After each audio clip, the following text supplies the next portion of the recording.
Tengo 79 años y por fin entiendo por qué mis hijos ya no llaman. Me tomó todo este tiempo verlo. Esa es la parte que más duele. No que haya sucedido, sino que yo fui el último en saberlo. Mi hija vive a 4 horas de distancia. Mi hijo está al otro lado del país. Tienen sus propias vidas, sus propias familias, sus propios problemas. Me digo a mí mismo que así son las cosas ahora. Todo el mundo está ocupado, todo el mundo está al límite, pero esa no es toda la verdad. La verdad completa es que en algún punto del camino les enseñé que yo no estaba disponible, y ahora que sí lo estoy, han aprendido a vivir sin mí. No vi qué estaba pasando. Eso es a lo que siempre vuelvo. Pensé que estaba haciendo todo bien. Trabajé, proveí, mantuve la casa en marcha, mantuve comida en la mesa, nos mantuve a todos avanzando. Mi esposa se ocupaba del lado emocional de las cosas. Ella recordaba los cumpleaños, planeaba las fiestas, sabía qué hijo estaba luchando con qué. Pensé que ese era el arreglo. Pensé que estaba cumpliendo con mi parte. Cuando mi hijo tenía 7 años, me pidió que jugáramos a lanzar la pelota en el patio trasero. Lo recuerdo claramente ahora, aunque en ese momento no le di importancia. Estaba leyendo el periódico. Le dije que quizá más tarde. Se quedó allí un minuto con el guante en la mano, esperando ver si cambiaba de opinión. No levanté la vista. Entró a la casa. Me dije que se lo compensaría el fin de semana. Pero llegó el fin de semana y tuve que terminar algo del trabajo. Luego hubo que hacer cosas en el jardín. Luego fue la semana siguiente y no volvió a preguntar. Ese momento no se sintió importante. Era solo un martes por la noche, cualquiera en un suburbio, cualquiera en un año cualquiera. Pero él lo recordó. Me lo contó cuando tenía 34 años, de pie en mi cocina después del funeral de su madre. No lo dijo con enojo. Lo dijo como si estuviera explicando algo que lo había confundido durante mucho tiempo. Siempre estabas ahí, dijo, pero nunca estabas realmente ahí. No supe qué decir. Todavía no lo sé. Mi hija era diferente. Lo intentó durante más tiempo. Me traía dibujos de la escuela, historias que había escrito, pequeñas cosas de las que estaba orgullosa. Yo las miraba por encima y decía que eran bonitas. Las dejaba sobre la encimera con la intención de mirarlas más tarde. No sé dónde están ahora esos dibujos. Dejó de traerlos cuando tenía 9 o 10 años. No me di cuenta de cuándo ocurrió. Un día simplemente dejó de intentar mostrarme cosas. Mi esposa sí lo notó. A veces lo mencionaba, con suavidad, de la manera en que lo hacía cuando quería que prestara atención a algo sin hacerme sentir atacado. «De verdad quería que leyeras esa historia», decía. «Lo haré», decía yo, y lo decía en serio, de verdad.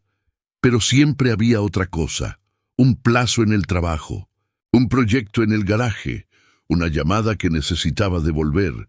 La vida estaba llena de cosas que parecían urgentes y la historia de mi hija podía esperar, excepto que no podía. Ella simplemente aprendió a dejar de pedir. Pensé que les estaba enseñando independencia.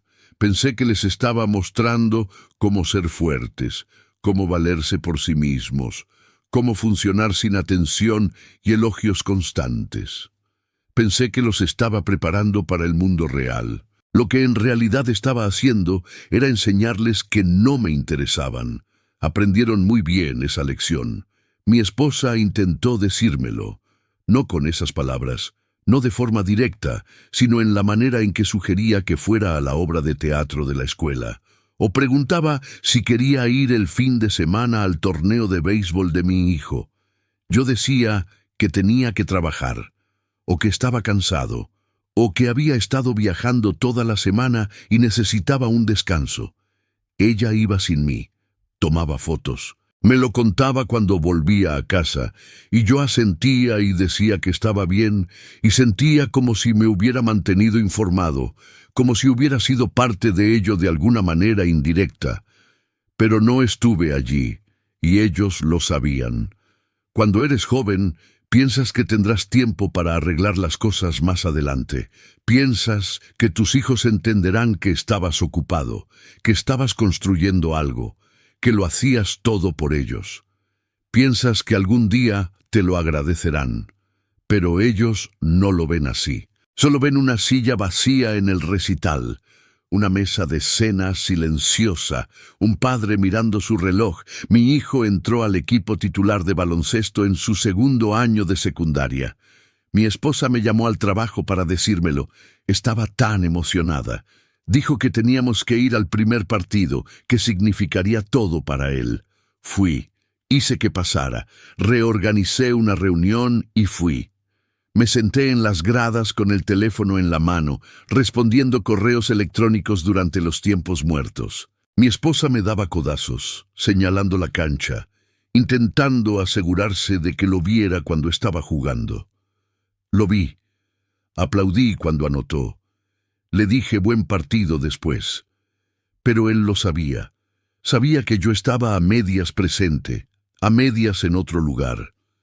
Nunca volvió a pedirme que fuera a otro partido. Me dije a mí mismo que simplemente no le importaba que yo estuviera allí, que a los adolescentes no les gusta tener a sus padres cerca de todos modos.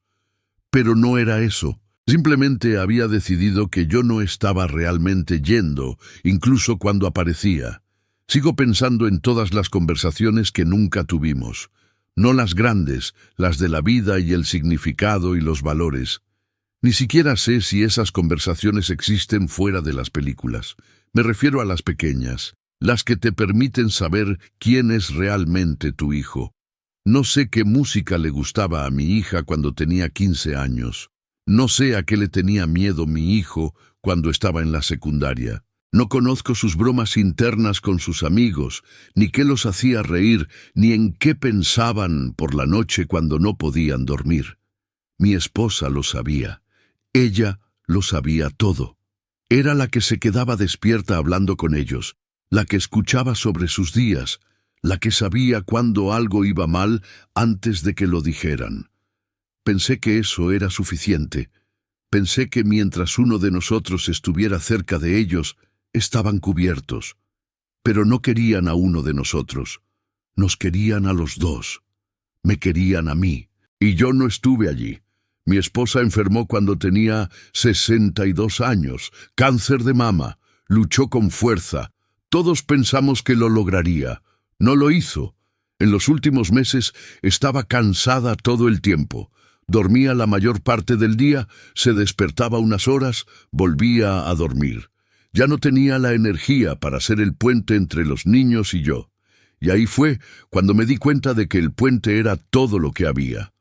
Sin ella, mi hijo y yo no sabíamos qué decirnos. Nos sentábamos en la habitación del hospital y hacíamos conversación trivial sobre el tráfico y el clima. Mi hija venía, tomaba la mano de su madre y lloraba, y yo me quedaba junto a la ventana porque no sabía qué más hacer. Pensé que el duelo nos uniría. Pensé que perderla haría que nos necesitáramos. Pero no fue así. Solo nos dejó varados en lados opuestos de una distancia que yo había pasado 30 años creando. Después del funeral, ambos se quedaron unos días. Ordenaron algunas de sus cosas. Me ayudaron a clasificar el papeleo. Se aseguraron de que supiera usar la lavadora. Luego se fueron. Y me quedé solo. Eso fue hace 6 años. Pensé que las cosas mejorarían. Pensé que, una vez que pasara el shock, encontraríamos la manera de volver a algo. Empecé a llamar más. Intentaba preguntar por sus vidas, sus hijos, sus trabajos, pero las conversaciones eran cortas, educadas, superficiales. Colgaba y sentía como si acabara de hablar con un compañero de trabajo. Mi hijo me llama una vez al mes, como un reloj. Siempre un domingo por la tarde. Las llamadas duran unos 12 minutos. Me pregunta cómo estoy. Me cuenta algunas cosas de los nietos. Dice que tiene que irse. Le digo que estoy bien. Hago algunas preguntas. Lo dejo ir. No sé cómo decirle que no estoy bien. No sé cómo pedir más. porque sé que no es su trabajo dármelo ahora. Mi hija es más cálida, pero hay algo cuidadoso en la manera en que me habla, como si me estuviera gestionando, como si se asegurara de que estoy estable y funcional, pero sin dejarme entrar realmente. Me invita a visitarla una vez al año, normalmente cerca de Navidad. Me quedo 3 días. Es agradable. Los nietos son educados. Comemos juntos, intercambiamos regalos, tomamos algunas fotos. Pero soy un invitado. No soy realmente parte de la familia. Veo a mi hija con sus hijos y veo la manera en que es con ellos. Escucha cuando hablan. Hace preguntas de seguimiento, sabe los nombres de sus amigos, los nombres de sus maestros, lo que les preocupa y lo que los hace felices. Es el tipo de madre que yo debería haber sido, y estoy orgulloso de ella por eso, de verdad que lo estoy. Pero también duele, porque sé que aprendió cómo no ser a partir de mí. Tengo mucho tiempo ahora, demasiado tiempo. Estoy jubilado desde hace 14 años. Mi salud es decente, considerando todo. Todavía puedo conducir, todavía puedo cuidarme, todavía puedo hacer la mayoría de lo que necesito hacer. Pero los días son largos. Intento llenarlos. Leo, veo televisión, voy al supermercado y me tomo mi tiempo caminando por los pasillos, porque me saca de la casa. Voy a la biblioteca los jueves. Almuerzo en el mismo restaurante 2 veces por semana. La gente es amable, la camarera sabe mi pedido, la bibliotecaria me pregunta cómo estoy. Pero no son mi gente, ya no tengo gente. Pensé que tendría más tiempo para resolver esto. Esa es la cosa que vuelve una y otra vez a mi mente. Pensé que tendría tiempo. Cuando los niños eran pequeños, pensé que conectaría más con ellos cuando fueran mayores. Cuando eran adolescentes, pensé que conectaría con ellos cuando fueran adultos y pudiéramos relacionarnos como iguales. Cuando estaban en sus 20s, pensé que conectaría con ellos cuando se asentaran y tuvieran hijos propios. Seguí empujándolo hacia adelante, seguí asumiendo que la oportunidad aún estaría ahí, pero no lo está. La oportunidad se fue. No puedes deshacer 30 años de ausencia con unas pocas llamadas telefónicas y visitas navideñas. No puedes volverte cercano a alguien que ha aprendido a no necesitarte. Sé que mis hijos no me odian. No creo que siquiera me guarden rencor. En realidad, han seguido adelante. Han construido vidas que funcionan sin mí en ellas. Y eso es saludable. Eso es lo que se suponía que debían hacer. Pero significa que ya no soy necesario, y esa es la sensación más solitaria que he tenido jamás. Veo a otros hombres de mi edad con sus hijos, con sus nietos, y ellos tienen algo que yo no tengo. Hay soltura ahí, hay historia, hay una sensación de que se pertenecen unos a otros. Yo no tengo eso, tengo una distancia educada. He pensado en decir algo de verdad. Decirles a mis hijos que sé que no estuve allí, que lo siento, que desearía haberlo hecho todo de otra manera. ¿Pero qué haría eso? No cambiaría nada, no nos devolvería el tiempo. Solo sería yo, pidiéndoles que carguen con el peso de mi arrepentimiento.